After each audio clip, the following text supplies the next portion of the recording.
ہماری پوری زندگی ایک امتحان ہے. جب آپ اس سوچ کے ساتھ زندگی گزارو گے تو بہادر بنو گے، اور یہ ساری بہادری اللہ سبحانہ و تعالیٰ کی طرف سے ہے. اللہ کے نبی صلی اللہ علیہ وسلم نے فرمایا اسلامی نظریہ حیات کیا ہے؟ آزمائش ہر طرف سے آئیں گی، لیکن اللہ پر توکل اور ایمان ضروری ہے. اللہ کی ربوبیت پر یقین رکھیں. اس کائنات کو چلانے والا سمیع البصیر اللہ تعالیٰ ہے. وہ جو میرا دوست ہے، میرا ولی ہے. اللہ ولی الذین آمنوا یخرجہم من الظلمات الی النور. اللہ اہل ایمان کا ولی ہے، ساتھی ہے.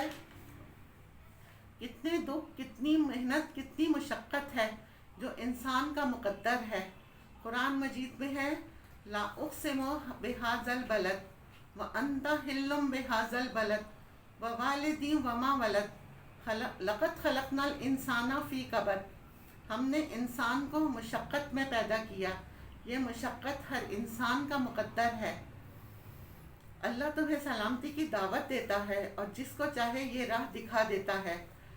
صراط مستقیم وہ سیدھا راستہ جو انسان کو جنت تک پہنچاتا ہے. اللہ جسے چاہتا ہے وہ راستہ دکھاتا ہے. للذین احسنوا الحسنی و زیادہ. جو لوگ اس راستے پر چل پڑتے ہیں اور اچھے کام کرتے ہیں ان کے لیے جواباً بھی بھلائی ہے.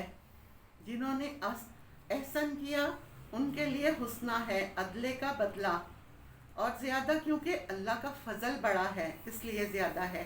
تو اس لیے وَلَا يَرْهَقُ وُجُوهُهُمْ قَتَرٌ وَلَا ذِلَّةٌ. ایسے لوگوں کے چہرے پر نہ سیاہی ہوگی نہ ذلت ہوگی. اولئک اصحاب الجنہ ہم فیہا خالدون. وہ جنت والے لوگ ہوں گے جس میں وہ ہمیشہ رہیں گے. انہوں نے عارضی دنیا کی حقیقت پہچان لی تھی، اس لیے انہوں نے صرف عارضی دنیا ہی کے لیے کام نہیں کیا بلکہ اپنے اس گھر یعنی جنت کے لیے کام کیا. لہٰذا آج یہ ہمیشہ کے لیے ان کے نام ہے. اور وہ لوگ جو دنیا کی زندگی میں فریب کا شکار ہو گئے، دھوکہ کھا گئے اور اپنی من مانی کرتے رہے، صراط مستقیم پر نہیں چلے، برائی کا بدلہ برائی، زیادہ نہیں، ایک کے بدلے صرف ایک، اور نتیجاً ان کے چہرے پر ذلت اور رسوائی ہوگی. ان کے لیے اللہ کے سوا اب کوئی انہیں بچانے والا نہیں ہوگا، کوئی مددگار نہیں ہوگا. دنیا کی زندگی ہے کیا؟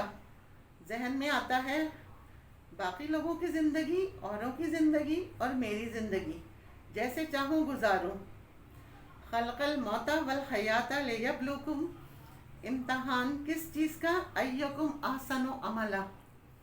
اچھے کام جس کے ہوں گے. کون اس دنیا کی حقیقت سب سمجھتے ہوئے اس میں نہیں کھو جاتا، آخرت کو یاد رکھتا ہے، اپنے اصل گھر کو یاد رکھتا ہے، اس کے لیے یہ کام کرتا ہے. اگر دیکھا جائے تو مجھے جو وقت ملا ہے، یہ صلاحیتیں ملی ہیں اور جتنی بھی قابلیتیں ملی ہیں، وسائل ملے ہیں، یہ سب کچھ اس لیے تھا کہ میں ان سب کو استعمال کروں اپنے ہمیشہ کے گھر کو بنانے کے لیے.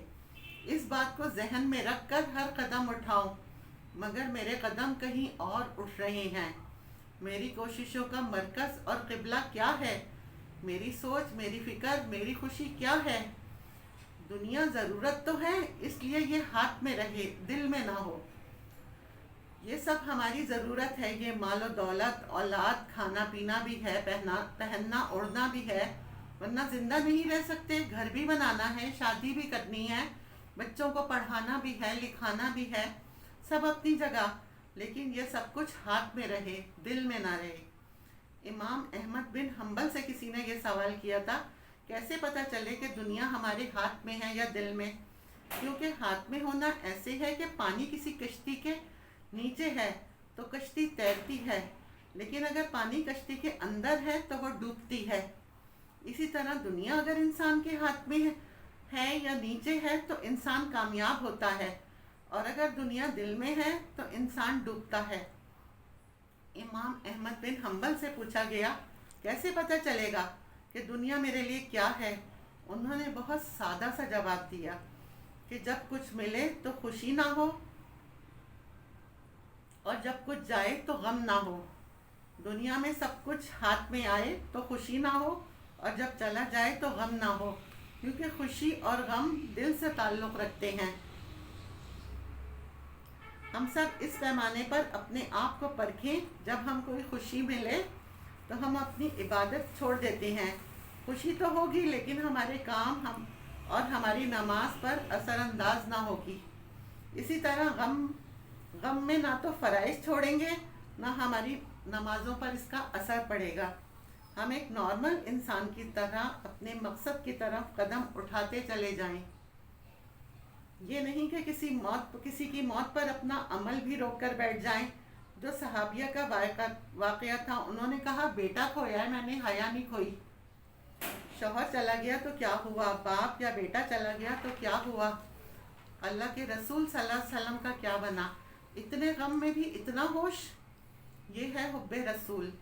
ہمیں خوشی اور غم ملتے ہیں تو ہم اپنے رسول کی سنتوں کو ہم کتنا یاد رکھتے ہیں، جس کے اندر دنیا سے بے نیازی جتنی ہوگی.